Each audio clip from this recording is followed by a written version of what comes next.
So let's talk about our grasp when it comes to writing utensils to drawing utensils. As kids go from infancy to them being toddlers and preschoolers and kindergartners, since infancy, they start to explore their environment. And as they're exploring their environment, their grasp patterns change over time. They go from holding things with their entire palm to then progressing to holding objects more and more with their fingers. And then they also start isolating their fingers where they don't need the entire palm. And they also start pinching where they can go from tip to tip with their thumb, their index finger, as well as other fingers. Something else that occurs as kids develop is what's called the separation of the hand.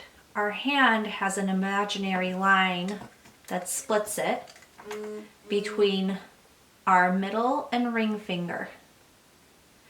We need to be able to separate our hand in order to efficiently hold writing utensils, crayons, markers, pens, pencils, but we also need to be able to separate our hand to do other things, such as engage a coat zipper, to tie shoelaces, to be able to cut with scissors.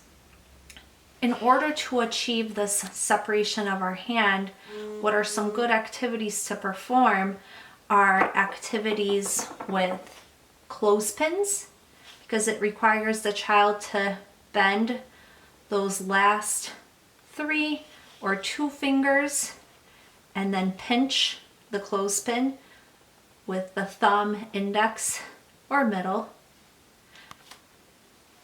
You can use clothespins, tongs, chopsticks. They're all great activities in order to promote this ideal tripod grasp on a pencil for handwriting.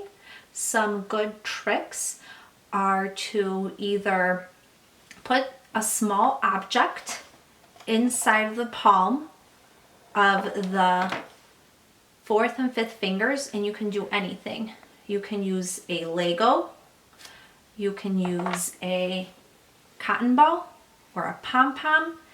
You can even take a sheet of paper and just crumple it up and place that inside those fingers. What happens is while the child is trying to hold whatever object you use in those 4th and 5th fingers, is then you can take a pencil or a pen and then the child tries to write